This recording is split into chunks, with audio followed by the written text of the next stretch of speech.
ദൈവത്തിന് സ്തുതി. അധികത്തിൽ വിശ്വസ്തനാകണമെങ്കിൽ ചെറിയ കാര്യങ്ങളിൽ പോലും വിശ്വസ്തത കാണിക്കണമെന്ന് ക്രിസ്തു പറയുമ്പോൾ, പരിശുദ്ധാത്മ നൽവരങ്ങളിൽ ഒന്നായ വിശ്വസ്തത എത്രമാത്രം പ്രാധാന്യം അർഹിക്കുന്നു എന്ന് നമുക്ക് മനസ്സിലാക്കുവാൻ സാധിക്കും. വിശ്വസ്തനായ ഒരു മനുഷ്യൻ 100 ആയുധങ്ങൾക്ക് തുല്യനാണെന്ന് തത്വചിന്തകനായ ചാണക്യൻ അഭിപ്രായപ്പെടുന്നു. ദൈവത്തിൻ്റെയും മനുഷ്യൻ്റെയും കൃപ പ്രാപിക്കുവാൻ വിശ്വസ്തത ഒരു ആഭരണം പോലെ ധരിക്കാൻ ശലോമോൻ സദൃശ്യവാക്യങ്ങളിലൂടെ ആഹ്വാനം ചെയ്യുന്നു. മനുഷ്യനോടുള്ള ദൈവത്തിൻ്റെ വിശ്വസ്തത വലുതാണ്. എന്നാൽ ദൈവത്തോട് വിശ്വസ്തത കാണിക്കുന്നതിൽ മനുഷ്യൻ വീഴ്ച വരുത്തുന്നു.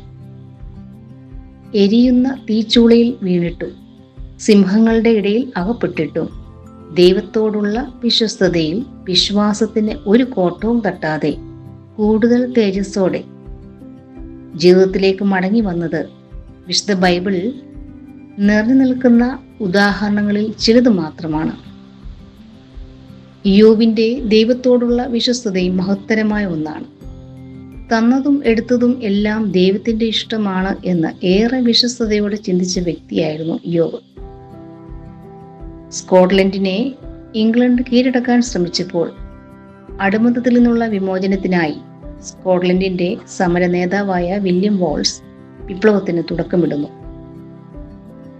യുദ്ധത്തിൽ അദ്ദേഹം ജയിച്ചുവെങ്കിലും അദ്ദേഹം പിടിക്കപ്പെടുകയാണ്.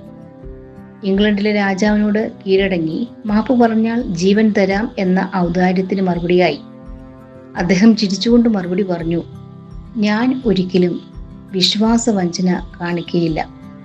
എൻ്റെ രാജ്യം സ്വതന്ത്രമാണ്, അത് അങ്ങനെ തന്നെയിരിക്കും. അങ്ങനെ അദ്ദേഹം ക്രൂരമായ രീതിയിൽ മരണത്തിന് കീഴടങ്ങിക്കൊണ്ട് സ്കോട്ട്ലൻഡിന് സ്വാതന്ത്ര്യം നേടിക്കൊടുത്തതായി ചരിത്രത്തിൽ രേഖപ്പെടുത്തിയിരിക്കുന്നു. ചതിയും വഞ്ചനയും അസത്യവും കാപട്യവും ജീവിതശൈലിയെ തന്നെ മാറ്റിയിരിക്കുന്ന ഈ അവസ്ഥയിൽ നമ്മൾ എവിടെയാണ്, എങ്ങനെയാണ് എന്ന് വിചിന്തനം ചെയ്യുന്നത് നന്നായിരിക്കും. നല്ലവനും വിശ്വസ്തനുമായ ദാസനെ എന്നുള്ള ക്രിസ്തുവിൻ്റെ ഇമ്പകരമായ ശബ്ദത്തിന് നാം ഓരോരുത്തരും യോഗ്യരായി തീരട്ടെ എന്ന് ആശംസിക്കുന്നു. Thank you.